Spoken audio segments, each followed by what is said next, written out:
Сәлем оқушылар, біздің видео сабағымызға қош келдіңіздер. Алдында айтып өткендей, біз алдағы апталарда магнетизмді зерттейтін боламыз. Жалпы магнетизм деген үлкен тарау болғаннан кейін ол бірнеше бөлімдерден тұрады. Яғни біз бірінші бөліміміз осы видео сабақта талдаймыз магнит өрісі, одан кейін келесі апталарда магнит ағыны, одан кейін электромагниттік толқындар деген секілді тағы да бөлімдерді талдайтын боламыз. Жалпы қаңтар ұбт-ға дейін біз магнитті бітіруге тырысамыз, иә. Ендеше видео сабағымызды бастайық. Бірінші біздің бөліміміз магнит өрісіне байланысты 10 есеп шығарамыз. Бірінші не дейді? Индукциясы 0,08 Тесла біртекті магнит өрісінде орналасқан ұзындығы 12 см өткізгіш сым арқылы 3 ампер ток өткенде ампер күшінің шамасы 0,10144 ньютон болса, өткізгіш пен күш сызықтарының арасындағы бұрыш қандай дейді. Бұл жерде бізде білуіміз керек формуламыз, ампер күшінің формуласы, ол бізде магнит индукция векторын тоққа және де соның өтіп жатқан өткізгіштің ұзындығына және де солардың арасындағы синус альфа деген бұрышқа көбейтеміз. Осы кезде бізде ампер күші деген шығады екен. Енді бұл жерде сіздер білмеуіңіз мүмкін. Б дегеніміз не? Бұл жаңа айтып отқандай индукция. Индукция десе бірден Б екенін білеміз. I дегеніміз ол бізде тоқ өзіміз білетін, және де L дегеніміз өткізгіш сымның ұзындығы. Яғни қандай бөлігінде бізде тоқ өтіп жатыр деген сөз. Яғни B деген ол бізде векторлық шама, осылай жүреді. Енді осыған байланысты бізде формуламызды жаздық. Осы жерден бізде не берілген? Бізде күшіміз берілген 0,10140 ньютон. Индукциямыз берілген 0,08 Тесла. Ұзындығымыз 12 см немесе 0,12 метр деп жазамыз. Және де сым арқылы тоғымыз өтеді, 3 ампер тоғымыз өтіп жатыр. Осы кездегі бізде альфа бұрышты тап дейді. Формуламызды білеміз, сол формулаға саламыз. Яғни бізде күшіміздің мәні белгілі. Немесе бірден синус альфаны тауып алайық. Синус альфаны табатын болсақ, синус альфа тең болады F күшімізді бөлеміз билға, бил деп жаттап алсаңыздар болады. F ампер тең бил синус альфа деп. Яғни біз синус альфаны табу үшін, мына жерде тұрған нәрсенің барлығын теңдіктің мына жағына қарай бөліп жібереміз. Енді синус альфаны тапсақ. F күшім 0,144, индукциям 0,08, тоғым 3 ампер и ұзындығы 0,12. Егер де осыны есептейтін болсақ, бізде синус альфаның мәні 2-ден 1 деген мән шығады. Қысқартатын болсақ, енді біз математикадан білеміз, альфаны табу үшін біз арк синус альфа деп кері функция қолданамыз. 1 бөлінген 2. Енді бізде қандай бұрышта синусымыздың мәні 2-ден 1-ді береді деген сөз ғой. Ал ол бізде 30 градуста береді. Яғни бізде синус 30 градусымыз ол бізде 2-ден 1-ді береді. Яғни біздің 2-ден 1 дегеніміз 30 градус дегенді білдіреді. Осы кезде бізде С жауабы шығады екен. Келесі есепке көшейік. Индукциясы 0,100-ден 5 Тесла магнит өрісінде ұзындығы 1 метр стержень 20 радиан секунд бұрыштық жылдамдықпен айналады. Егер айналу осі стерженнің ұшы арқылы магнит өрісіне параллель өтсе, онда стержень ұштарында пайда болған индукциялық электр қозғаушы күшін анықтаңыз дейді. Енді бұл жерде тоже несін жазайық, берілуін. Индукциямыз 0,100-ден 5 Тесла. Стерженнің ұзындығы 1 метр. Радиан секунд деген, яғни 20 радиан секундпен айналып жатқан болса, пайда болатын электр қозғаушы күшін анықтауымыз керек. Енді бізде қандай да бір стержен бар дейді. Осындай стержен бар деп айталық. Және ол қандай да бір радиан секунд жылдамдықпен, яғни 20 радиан секунд жылдамдықпен осылай шеңбер бойымен айналып жатыр. Және оған былайынан индукцияның әсерінен айналып жатыр ғой негізінде. Енді осы айналып жатқан кезде дейді бізде электр қозғаушы күшін анықтаңыз дейді. Бұл жерде біздің қолданатын формуламыз B омега L квадрат бөлінген 2. Осы формуланы қолданамыз. Енді бізде шығаратын болсақ, ары қарай просто орнына қоя саламыз, яғни біз осы формула жаттап алуымыз керек. Егер де қандай да бір стержен осындай бір радиан секундпен айналады десек, бірден ойымызға осы формула келу керек. Енді индукциямыз бізде 0,100-ден 5 Тесла, 20 радиан секундпен, ұзындығымыз 1 метр 1-дің квадраты бөлінген 2. Енді есептейтін болсақ, бұл жерде бізде 0,105 вольт деген жауап шығады. Бұл бізде бұл жауабында екен. Келесі кеттік. Үшінші есебіміз: магнит индукция векторы 3 тесла біртекті өрістің күш сызықтарына 60 градус бұрыш жасай, мынандай жылдамдықпен енген протонға әсер ететін Лоренц күші. Енді бізде ампер күші мен F ампер күші деген бар, F Лоренц күші деген бар, Қазір осыған байланысты бізде негізі оң қол және сол қол ережесі дегенде нелер болу керек, есептер болу керек. Ол кезде біз бағыттарын анықтайтын боламыз. Енді ампер күшінің формуласы бізде қандай болады? Бил синус альфа.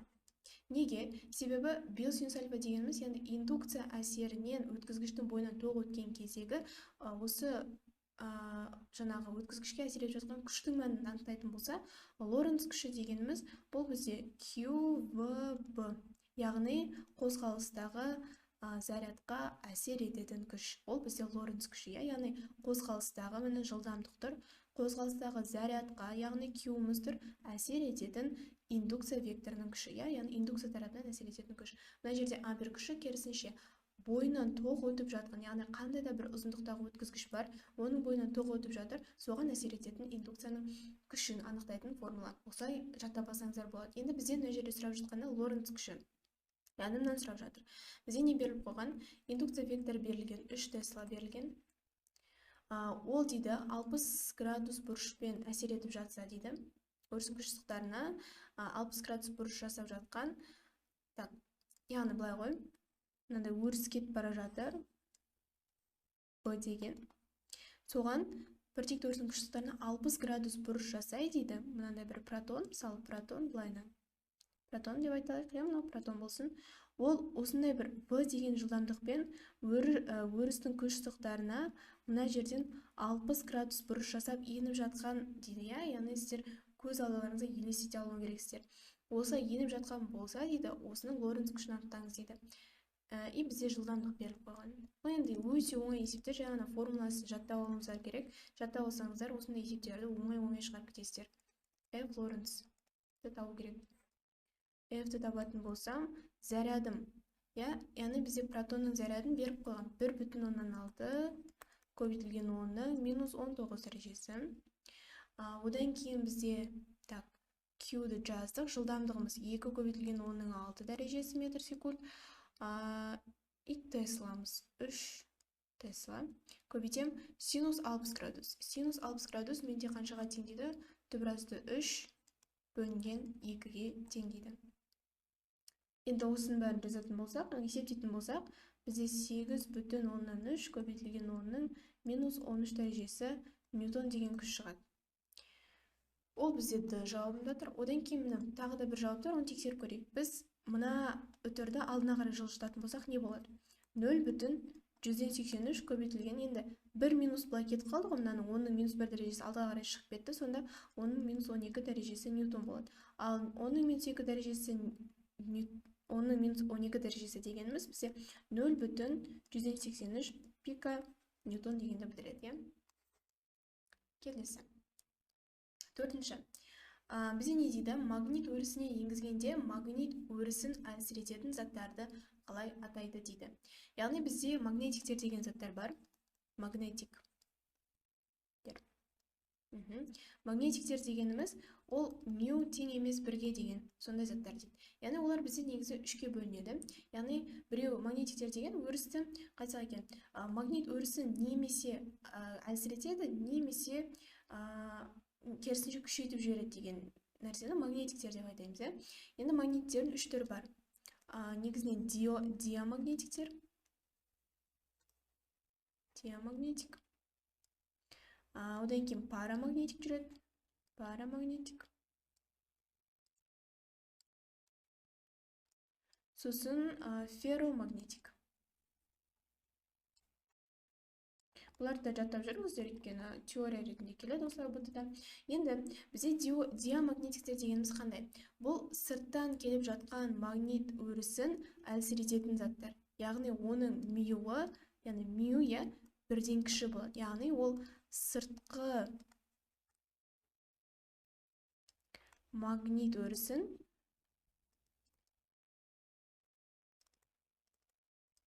әлсіретеді. Парамагнетиктер дегеніміз мю үлкен бірден болады. Яғни бұлар сыртқы магнит өрісін аздап күшейтеді. Ол қандай болуы мүмкін? Мысалы, мю 0,01, мю 0,0001 десе, ол мюдан бірден үлкен болады да, сәл ғана арттырып жібереді. Оларға мысалы бізде оттегі, алюминий жатады.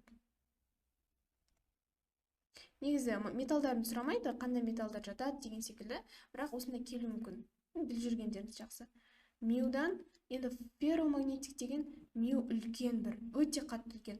Ол мысалы 8000, 9000 деген секілді болуы мүмкін. Олар өте қатты күшейтеді.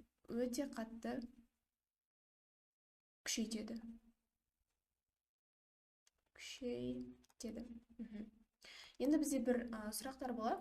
Мысалы, ферромагнетик өзінің бір температурасында, Кюри температурасында деп айтады. Кюри температурасында өзінің қасиетін жоғалтады да, неге айналады? Парамагнетикке айналады деп айтамыз. Яғни, бізде магнит, өзіміздің сұрамызда магнит өрісін енгізгенде магнит өрісін әлсірететін заттар десе, біз нені белгілейміз? Диамагнетиктер. Егер де магнит өрісін сәл ғана арттыратын болса, немесе жай ғана арттыратын болса, онда біз парамагнетикті белгілейміз. Ал егер де ол өте қатты арттыратын болса, онда ферромагнетикті белгілейді екенбіз. Енді бізде сұрау мүмкін, жаңағы жалпы сыртқы магнит өрісін арттыруға жаңағыдай жұмыс жасайтын магнетиктер қайсы десе, онда біз парамагнетик пен диамагнетиктер, диамагнетик жоқ екен, ондай жазып кеттім. Егер парамагнетик пен ферромагнетик тұратын болса, онда біз сол кезде солай белгілесек болады. Келесі. Индукциясы 4 миллитесла бір текті магнит өрісінде қозған электронның айналу периоды. Бұл жерде де бізде формула керек. Индукциясы бір текті магнит өрісінде қозғалған, мысалы, магнит өрісі бар деп елестетеміз көз алдымызға тағы да, және де сол магнит өрісіне бір электрон айналып жатыр дейді, электрон былай айналып жатыр. Мысалы, мына жерде тұрады да, өстіп айналады. Сол айналып жатқан кезде, мысалы, былай салайық, оны түсінікті болу үшін.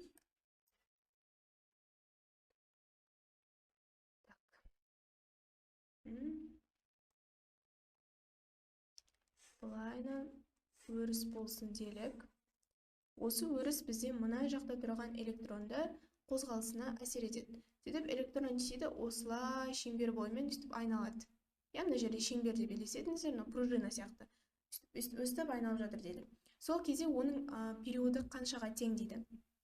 Негізі бұл жерде екі нәрсе сұрайды. Осындай жаңағыдай индукцияның ішінде бір нәрсе айналып жатыр, оның не периодын сұрайды, не радиусын сұрайды. Енді периодын формуласын жазатын болсақ, 2πm бөлінген qb болады. Осылай жаттап аласыздар. Ал жаңағы радиусын сұраса, енді өзіңіз ойлаңыздар, шеңбермен қозғалып жатқан денеде нені сұрау мүмкін? Ол шеңбермен қозғалғаннан кейін оның периоды болады, сосын оның радиусы болады. Ал радиусы бізде mv бөлінген qb. Яғни қарап отырсаңыздар, бізде бөлімінде ылғида Q мен B болады, тек алымы ғана өзгереді, бірақ алымында да массасы бар, просто мына жақта 2π, мына жақта жылдамдық болады. Енді бізде не сұрап тұр? Біздің жағдайымызда периодын сұрап тұр. Периодын шығарайық онда. 2π, массамыз берілген ба? Массамыз берілген, электронның массасы тұрақты шама 9,1 көбейтілген 10-31 дәрежесі. Бөлінген зарядымыз, электронды заряды тұрақты 1,6 көбейтілген 10-19 дәрежесі. Одан кейін бізде индукциямыз 4 миллитесла, 4,3 дәрежесі. Енді қарасаңыздар, бәрі беріліп тұр, көбінесе тұрақты шамалар. Енді осыны есептейтін болсақ, бізде 8,9 наносекунд, немесе нано деген бізде 8,9 көбейтілген 10-9 дәрежесі секунд деген. Яғни оның айналу периоды осында екен. Яғни өте тез айналып жатыр деген сөз. Бір айналымды өте аз уақытта жүріп жатыр деген сөз. Бізде В жауабы болады. Келесі есеп. Суретте индукциясы 4 миллитесла магнит өрісінде орналасқан, кедергісі 10 Ом өткізгіш, ішкі кедергісі өте аз, кернеу 5 вольттық тоқ көзіне қосылған. Өткізгіштің АБ бөлігіне магнит өрісі тарапынан әсер ететін күштің мәні мен бағытын сұрап жатыр екен.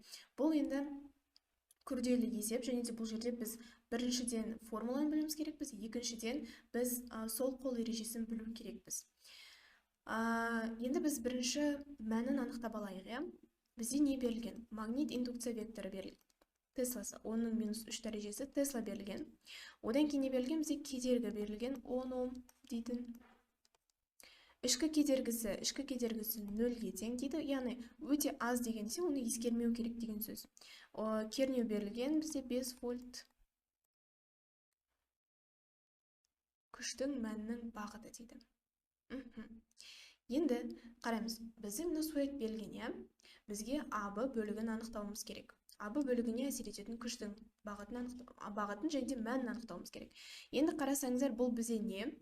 Мына сымның бойынан не өтіп жатыр? Тоқ өтіп жатыр. Оның қандай да бір ұзындығы бар. Яғни бізде индукция векторы да бар. Яғни бұл бізде қай күш? Бұл жерде біз уже білуіміз керек. Біз бірден бұл ампер күші деп. Яғни ампер күші болса бил синус альфа. Осы формулаға саламыз. Енді бұл жерде бізде бұрыш берілмегендіктен біз бұрышты жоқ деп ала саламыз. Сонда біз тек қана бил деп жасасақ та болады. Енді F ампер күшін орнына қойсақ, индукция векторымыз 4 көбейтілген 10-ның минус 3 дәрежесі. Тоғымыз, енді қараймыздар, бізде тоқ жоқ, бірақ не бар? Кедергі бар және кернеу бар. Ал біз кедергі мен кернеу арқылы тоқты анықтасақ болады ғой, онда біз не істейміз? Кернеуді кедергіге бөлеміз. Так, мен мына жаққа бөлек жазайын. Сосын орнына бірден жалын апара саламын. Бірінші біз тоқты былай бөлек тауып алайық. Кернеуді кедергіге бөлеміз. Кернеуіміз қаншаға тең бізде? 5 вольтқа тең. 5 вольтқа, ал кедергіміз 10-ға. Сонда бізде 0,5 деген шығады екен. Яғни тоғымыздың мәні 0,5 ампер. 0,5-ді орнына кеп қоямыз. Және де өткізгіш. Енді сіздер мына жерде қалай аламын, мен 5 сантиметрді аламын ба, 10 сантиметрді аламын ба, әлде оның толық периметрін аламын ба деп ойлауларыңыз мүмкін. Бірақ та бізде ереже бар. Ампер күші тек сол бізден сұрап жатқан өткізгіштің аралығын ғана аламыз. Яғни бізде қай жаққа әсер етіп жатыр? Тек қана А мен Б-ның арасына ғана әсер етіп жатыр. Яғни біз А мен Б-ның арасын ғана аламыз деген сөз. Яғни 5 сантиметр немесе 0,5 метр деп аламыз. Осы кезде бізде мәні қанша шығады? 0,1 көбейтілген 10-ның минус 3 дәрежесі ньютон шығады екен. Немесе 0,1 миллиньютон шығу керек. Енді бізде қарасақ, А және С бөліктерінде А мен С-дан да 0,1 миллиньютон, бірақ та енді мына жерде бағытын анықтауымыз керек. Енді сіздерге мен түсіндірейін. Бізде қол ережесі, бізде екі ереже бар ғой негізі. Сол қол ережесі бар, одан кейін оң қол ережесі бар. Енді мына жерде бізде сол қол берілген. Мен бірінші соны түсіндірем, одан кейін оң қолды келесі нелерді түсіндіреміз, есептерді түсіндіреміз. Енді сол қолда біз бірінші теорияны жаттап алайық. Біздің жағдайымызда енді ампер күші берілген, дұрыс па? Ампер күші болса, біздің индукция векторымыздың бағыты әрдайым біздің алақанымыз, мысалы сол қол алақанымызды аламыз, сол қол алақанымызға тірелу керек. Яғни, мысалы бүйтіп индукция вектор келе жатса, біз оны алақанымызды тосамыз, сөйтіп ол не істейді? Біздің алақанымыздан өтуі керек. Яғни біздің индукция векторымыз алақанымыздан өтеді, былай кіреді да, А жағында бүйтіп шығады. Түсіндіре алдым ба? Яғни ол бізге кіру керек. Мына жақтан емес, мына жақтан кіру керек. Мына жақтан. Енді келесі бізде не бар? Тоғымыз бар. Индукциямызды анықтадық. Енді тоғымыз қалай бағытады? Тоғымыз біздің алақанымыздан былай кірсе индукция, тоғымыз мына 4 саусақ бар ғой. Осы 4 саусақтың бағыты бізде тоқтың бағытын білдіреді. Яғни былайынан ол бізде тоқтың бағытына келтіреміз. Мынау бізде индукцияның бағыты, мынау бізде тоқтың бағыты. Осыны дәл осылай дәптертеріңізге бір жерге жазып алыңыздар. Өйткені бұл енді міндетті түрде келеді ұбт-да. Сол үшін біліп жүріңіздер. Міне Б-ның бағыты деп алайық, мынау тоқтың бағыты деп алайық. Одан кейін енді біз күштің бағытын анықтауымыз керек қой. Күштің бағыты ол бізде міне индукциямыз алақанымызды тесіп өтеді. 4 саусағымыз тоқтың бағытына қоямыз. Сол кезде бізде мына бас бармағымыз күштің бағытын береді. F күш F ампер біздің жағдайымызда. Енді келесі бір жағдай бар, мысалы Лоренц күші кезінде керісінше болады. Мысалы Лоренц бізде мына жақта бар болу керек негізінде. Иә, Лоренц күшін мына 8-ші есепте талдаймыз қазір. Біз бірінші ампер күшін түсініп алайық. Енді қараймыз. Бізге айтады, күштің мәнін таптық, енді бағытын анықтаймыз. Бізде қалай дейді? Мына суретімізге қараймыз. Біздің индукциямыз қай жаққа қарай бағытталған? Қарасақ, міне, солға қарай бағытталған, иә? Дұрыс па? Міне, мен сол қолымды аламын. Менің сол қолыма қарай мына индукция не істейді? Қадалу керек. Міне, осылай ұстап тұрамын. Енді менде тоқтың бағытын анықтаймын. Бізде білеміз, тоғымыз плюстан минусқа шығады деп аламыз. Міне, плюстан шығады былайынан. Басында ол солға бағыттады. Сөйтіп, АБ бөлігін анықтауымыз керек қой. Яғни біз АБ бөлігінде тоқтың бағыты қайда бағытталып жатырғанын білуіміз керек. Сонда бізде АБ бөлігінде тоғымыздың бағыты не істеп тұр? Жоғары қарай бағытталып тұр. Яғни былайынан келеді, үстіге көтерілгенде жоғары бағытталып, дұрыс па? Яғни, қараймыз, біздің индукция векторымыз бізге қадалып жатыр. Одан кейін біздің тоғымыздың бағыты жоғары бағытталу керек. Міне мен қолымды жоғары. Яғни мысалы, мен басында былай ұстап тұрмын мүмкін, былай ұстап тұрмын мүмкін. Міне индукция қадалды деймін. Енді тоғым жоғары бағытталса, мен бірден үстіп қолымды көтеремін, саусағымды көтеремін. Сол кезде менің мына бас бармағым, қараңыздар, бас бармағым қайқа бағытталып тұр? Маған қарай бағытталып тұр. Яғни, ол не істеп тұр? Бізге қарай бағытталып тұр деген сөз. Сонда А жауабы болады екен. Енді, мысалы біз БЦ бөлігінде қалай бағытталғанын тауып көрейік, иә? Практика жүзінде. Мысалы қараймыз, тоғымыз бізде былайынан жүреді қайтадан. Сосын БЦ бөлігіне келгенде ол не істейді? Оңға қарай бағытталады. Я, оңға қарай бағытталады. Енді қарап көрейік. Біздің индукция векторымыз бізді тесіп өтеді. Енді қараймыз. Біздің мынау 4 саусағымыз, тоғымыз былай бағытталу керек қой. Ал мен оны былай істеймін. Иә? Яғни қараймыз, былай мынау маған еще қадалып тұр керек, а мен оны былай істеуім керек. Мен былай істей алмаймын. Міне. Яғни бұл жерде не жоқ деген сөз? Бұл жерде бізде F күш жоқ деген сөз. БЦ бөлігінде. Яғни осындай бір нюанстар бар. Жалпы сол қол ережесін осылай тапсаңыздар болады. Мысалы, CD бөлігінде көрейік. CD бөлігінде ол тоғымыз былай келеді, былай түседі, иә? Былай түседі. Енді қараймыз. Біздің индукция векторымыз бізге қадалады. Тоғымыз төмен қарай бағытталу керек. Яғни мен қолымды жай ғана төмен бағыттаймын. Сол кезде менің мына бас бармағым мына жаққа қарап тұр, иә? Яғни менің бас бармағым менен ары қарай, яғни бізден ары қарай бағытталған. Егер бізде CD бөлігін сұраған кезде, онда біз осы C-ны таңдайтын едік. Бірақ та бізде AB бөлігін сұрап тұрғаннан кейін AB бөлігінде ол бізге қарап тұрады. Түсінікті болды деп ойлаймын. Енді 7-ші есепке көшейік. 7-ші есепте біртекті магнит өрісі күш сызықтарына перпендикуляр 3 мегаметр секунд жылдамдықпен енген электронның қозғалыс траекториясының индукциясы мен қисықтық радиусын сәйкестендіріңіз. Яғни мен сіздерге бағана айтып кеткенде, бізде дене индукция векторында айналатын болса, оның не периодын сұрайды, не жаңағы айналу радиусын сұрайды. Енді бізде мына есепте сәйкестендіруде радиусын сұрап тұр. Бізде радиусының формуласы қандай еді? МВ бөлінген QB еді. Енді бізде Тесламен сәйкестендіру керек. Мынау V1 Тесла, мынау V2 Тесла. Енді менде Тесладан басқасының барлығы негізі тұрақты ғой, сол себепті мен бірінші есептеп алайын. Мысалы қараңыздар. Массам 9 көбейтілген 10⁻31 дәрежесі. Орнына қоям.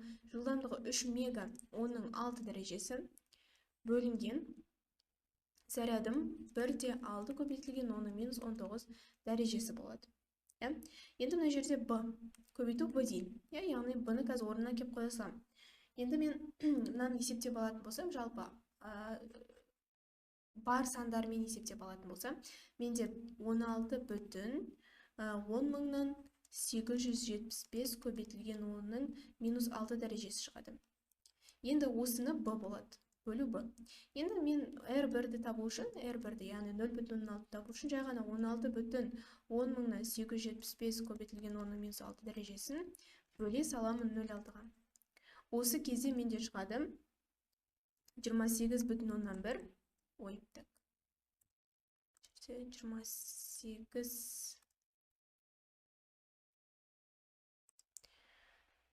28,1 көбейтілген 10⁻6 дәрежесі метр шығады, яғни немесе микрометр. Микрометр. Келесі R2-ні табам, дәл осыған саласам, 16,875 көбейтілген 10-6 дәрежесін бөлемін 1,5-ға. Яғни сіздер ұбт-да өзіңіздің уақыттарыңызды үнемдес үшін, жаңа шатасып кетпес үшін, бірінші осылай егер де сәйкестендіру келетін болса, жаңа бар шамаларыңызды есептеп алыңыздар да, жаңа белгісіз шаманы осылай қоя салыңыздар. Одан кейін соңынан екі шаманың орнына мәндерін қоя саласыздар. Сол кезде тезірек шығады. Келесі 11,25 микрометр, яғни оның -6 дәрежесі метр шығады екен. Бұл жерде бізде 11,25 немесе мына жерде 5 болған үшін 2-ні 3 деп жоқтай салсақ болады. Сонда 11,3 көбейтілген микрометр. Аш жауабы болады. Келесі есеп. Енді 8-ші есебіміз бізде қарап тұрғанымызда мен бірден білдім. Бұл жаңағы Лоренц күші екен. Неге қайдан білсек болады? Өйткені графикте бізде заряд тұр, және де не тұр? Жылдамдық тұр. Яғни бірден біз бұның жаңағыдай Лоренц күші екенін білсек болады. Не дейді? Суретте келтірілген жағдайдағы магнит өрісінде қозғалып бара жатқан протонға әсер ететін күштің шамасы мен бағытын анықтаңыз дейді. Енді біз бірінші шамасын анықтап алайық, сосын бағытын анықтаймыз. F Лоренц күші. QVB. Бұрыш жоқ, бірден сала салсам болады. Зарядымның мәні 1,6 көбейтілген 10-19 дәрежесі. Жылдамдығым 200 километр дейді, немесе 200 көбейтілген 10-3 дәрежесі деп жазам. Сосын индукциям 50 миллитесла. 50 көбейтілген 10-3 дәрежесі деймін. Милли мен кило қысқарады. Ары қарай есептейтін болсақ, мына жерде бізде 16 көбейтілген 10-16 дәрежесі ньютон болу керек. Яғни бізде ол С мен Д жауаптарында көрсетіп тұр. Енді біз осы жерден бағытын анықтайық. Енді бізде Лоренц болған кезде ненің бағыты қалай болады десеңіздер, ол да негізі ампер күшіне ұқсас болады. Мысалы, бізде айттық, ампер күшінде біздің индукция векторымыздың бағыты біздің алақанымызды тесіп өтуі керек деп. Міне, бұл жерде де индукция векторымыз біздің алақанымызды тесіп өту керек. Міне, осылай кіреді, сосын ары қарай осы алақаннан былай қарай шығады. Енді келесі, бізде 4 саусақтың бағыты ампер күшінде ненің бағыты еді? Тоқтың бағыты еді. Ал бұл жерде бұл бізде жылдамдықтың бағыты болады. Мынауын барлығы 4 саусағымызды үстіп қойған кезде ол бізде жылдамдықтың бағытын береді. Ал бас бармағымыз ампер күшінде ампер күшінің бағытын беретін, Лоренц күшінде де ол Лоренц күшінің бағытын береді екен. Яғни бір-біріне ұқсас негізінде. Енді бізге айтады, осының бағытын анықтаңыз дейді. Енді бізде мынау қандай да бір сурет берілген, түсініксіз болуы мүмкін. Енді біз нені байқаймыз? Біз көріп тұрмыз, біздің жылдамдығымыз қалай қарай бағытталған? Оңға қарай бағытталған, Яғни біздің 4 саусағымыз не былай бірден білеміз, автоматически что ол оңға қарай тоже бағытталады деген сөз. Енді мына нүктелер нені білдіреді? Бұл нүктелер әрдайым индукция векторының бағытын білдіреді. Жалпы мына нәрсе бар. Егер де графикте мынандай нәрсе берілсе, яғни нүкте болса, онда біздің индукция векторымыз бізге бағытталған дегенді білдіреді. Ал егер де біздің жаңағы немізде суретімізде мынандай x десе, онда ол біздің индукция векторымыз бізден ары қарай, яғни бізден ары қарай кетіп бара жатады деген сөз. Оны біз қалай жаттап алсақ болады? Садақтың мынандай бір оғы бар ғой, жебесі, жебе деп айтады. Соны елестетіңіздер. Яғни садақтың жебесінің оғының басы, яғни ұшы осындай болады, басы. Ал мына жағы қандай болады? Мынандай болады, осындай.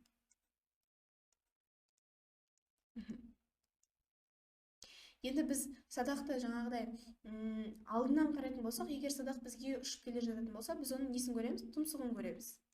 Ал егер де біз керісінше біз садақты ататын болсақ, біз оның несін көреміз? Оның мына артын көреміз, ұшын көреміз. Сонда мынау жаңағы тұмсығы мен ұшы осы анықталады, садақ деп жаттап алыңыздар.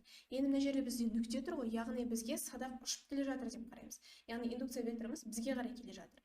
Онда біз не істейміз? Біздің жылдамдығымыз мына жаққа қарай бағытталған, оңға қарай бағытталған. Енді біздің әрдайым білеміз, бізге индукция векторы былай келе жатыр. Ал біздің саусағымызға мына жағына емес, алақанымызға, жаңа қолымыздың алақанына тірелу керек. Онда алақанына тірелу үшін мен жай ғана былай түсірем да, сонда алақаныма тіреледі. Индукция векторы өстіп келе жатыр, бізге қарай ол алақанға тірелді. Және де біздің жылдамдығымыз сол дұрыс бағытында тұр, оң бағытында тұр. Сонда біздің күшіміз қалай бағытталған? Тік төмен бағытталған. ол бізде с жауабы екен. Енді бізде мысалы ол бізге келе жатқан кезде, енді бізден кетіп бара жатса, біз керісінше мысалы индукция векторын біз атып жатық деп елестетейік, сонда xx болады, дұрыс па? Жылдамдығымыз да осылай бағытталсын делік. Сонда біздің жаңағы жылдамдығымыз былай бағытталған, және де бізден кетіп бара жатса, біз не істейді? Индукция векторы міне бізден кетіп бара жатыр ғой, менен кетіп бара жатыр. Сонда былай қарай қайталады, иә? Кетіп бара жатыр, міне осылай қайталады. Сонда біздің күшіміз тік жоғары бағытталатын еді. Яғни біз осыны білуіміз керек, жаттап алайық. Жаңағыдай қандай кезде ол бізге қарай келе жатады, қандай кезде ол бізден ары қарай кетіп бара жатады, және де міндетті түрде біздің алақанымызды индукция тесіп өтуі керек. Осыларды жаттап алсаңыздар болды, барлық есептеріңіз өзінен өзі шыға береді екен. Енді келесі бұл енді бізде өткізгіштегі тоқтың бағытын анықтау керек. Бұл кезде бұл оң қол ережесі, яғни тоқтың бағытын анықта десе, онда біз оң қол ережесін қолданамыз. Ал егер де бізде жаңағы осы тоққа әсер етіп жатқан индукция векторының күшін десе, сол қол ережесін қолданамыз. Яғни күш десе, бірден сол қол ережесі есімізге түсу керек. Ал егер де мысалы бағыт десе, тоқтың бағыты десе, онда ол оң қол ережесімен анықталады екен. Енді бізде оң қол ережесі қалай? Оң бұрғы ережесі деп айтады. Мысалы біз ол кезде оң қолымызды қолданамыз. Бағана біз сол қолды қолдансақ, енді оң қолды қолданамыз. Енді бізде оң қолымыз былай болады. Біздің оң қолымыз былай тұрса, мынау 4 саусағымыз бізде индукция вектор, яғни b-ны білдірсе, мынау бас бармағымыз ол бізде тоқтың бағытын білдіреді. Яғни біздің индукция векторымыз қарап отырсақ, не істеп жатыр? Былай қарай сағат тіліне қарсы айналып жатыр. Сағат тіліне қарсы. Б. Сағат тіліне қарсы айналып жатыр. Яғни сағат тіліне қарсы айналып жатса, міне біздегі саусағымызды қолымызды естіп аламыз да, былайынан істейміз. Сол кезде біздің мынау бас бармағымыз қайда бағытталған? Бізге қарай бағытталған. Былай айналып жатқан кезде бізге қарай бағытталған. Сонда біздің тоқтың бағыты бізге қарай бағытталған деп айтамыз. Ал егер де біздің мысалы индукция векторымыз мынау былайынан былай айналып жатса, былайынан айналып жатса, біздің тоғымыздың бағыты қайда бағытталған десек, міне оң қолымызды аламыз. Оң қолымызды аламыз. Ол қалай бағытталу керек? Сағат тілінің бағытымен болса, сағат тілінің бағытымен былай айналдырамыз, дұрыс па? Осы айналдырған кезде біздің бас бармағымыз қайда бағытталып жатқан? Бізден ары қарай бағытталып жатыр. Жалпы екі осындай жағдай беріледі, бізге қарай, бізден ары қарай деген секілді. Осыны жаттап алсаңыздар. Кейде тоқтың бағытын беріп қоймыз, ал тоқтың бағыты бізге қарай бағытталса, индукция векторы қалай бағытталады дейді. Яғни тоқтың бағыты бізге бағытталатын болса, индукция векторы сағат тіліне қарсы бағытталады. Ал егер де тоқтың бағыты бізден ары қарай кетіп жатырса десе, онда былайынан қараймыз, сонда сағат тіліне бағыттас деп айтамыз, Осылай шығарады екен біз. Бұл бізде оң бұрғы ережесі. Келесі, 10-шы есеп. Суретте массасы 20 грамм тоқ өткізетін таяқша, индукциясы 80 миллитесла тұрақты магнит өрісінде екі шетінен сымға ілінгені бейнеленген. Сымдардың керілу күші 0-ге тең болу үшін таяқшадан өтетін тоқтың шамасын анықтаңыз дейді. Енді бізде қарап отырсақ, бізде мынандай бір плюс пен минус деген полюстар бар екен. Одан кейін бізде мынау таяқшаның массасы, мына жерде бір таяқша тұр, оның массасы 0,2 килограмм. Индукциясы міне бізден ары қарай бағытталып жатыр, бізден ары қарай бағытталып жатыр. 80 миллитесла, оның минус 3 дәрежесі тесла. Бейнеленген сымдардың керілу күші 0-ге тең болу үшін таяқшадан өтетін тоқтың шамасы. Енді сымдардың керілу күші 0-ге тең болу үшін барлық күштер теңгерілу керек. Енді қарайық, бізде қандай күштер әсер етуі мүмкін? Жалпы мынау таяқшаның массасы болғаннан кейін mg, яғни астыға қарай әсер ететін mg бар. Енді үстіге қарай не әсер етуі мүмкін деп ойлауларыңыз мүмкін. Енді бізде үстіге қарай мынау жаңағы сымнан тоқ өтіп жатыр ғой, тоқтың шамасын сұрау керек, сұрап жатыр. Тоқ өтіп жатса, онда бізде ампер күші әсер етіп жатыр деген сөз. Ампер күшінің бағытын біз қандай ережемен анықтаймыз? Сол қол ережесімен анықтаймыз. Енді біздің қараймыз, тоғымыз қалай өтіп жатыр? Тоғымыз плюстан минусқа қарай өтіп жатыр, Мынау неміз индукция векторымыз, бізден ары қарай кетіп жатыр. Яғни біздің неміз индукция векторымыз біздің алақанымызға қадалу керек, қадалды. Тоғымыздың бағыты мына плюстан минусқа қарай шығып жатыр, былайынан қозғалған. Сол кезде біздің күшіміз қалай бағытталады? Жоғары қарай бағытталады. Яғни мынаны бір жағынан жоғары қарай тартып жатыр F ампер күшіміз. бір жағынан мынау mg да астыға қарай тартып жатыр. Енді керілу күші нөлге тең болу үшін осы F ампер мен F ауырлық күшін теңестіреміз. Ампер күші Bill тең болады F ауырлық күшіміз mg-ға тең, mg. Осы жерден I-ды табатын болсақ, mg-ді BL-ға бөлеміз. Енді есептейтін болсақ, массамыз 0,3-2 көбейтеміз 10, бөлеміз индукция векторымыз 80 миллитесла, 10-3 дәрежесі, L ұзындығымыз 50 сантиметр, 0,5 метр. Енді осыны есептейтін болсақ, бізде 5 ампер шығады екен. 5 ампер. Ол бізде F жауабы. Жалпы осымен есебіміз аяқталды. 10 есеп талдау керек еді. 10 есептің барлығын талдадық. Өте қызықты есептер болды деп ойлаймын. Бұл бізде магнетизмді зерттеудегі бірінші бөліміміз, бірінші видео сабағымыз.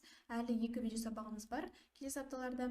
Соларды жаңағыдай жіберіп алмай, осы Лоренц күштерін, ампер күштерін видео сабақты қарап отырып, жаңағы бізбен бірге өздеріңізде жасап, жаттап жүріңіздер, өйткені ертең қаңтар ботыда келіп қалса, сіздерге +1 балл дегендей. Жалпы видео сабағымыз аяқталды. Соңына дейін қарағандарыңызға рахмет. Келесі видео сабақтарда көріскенше.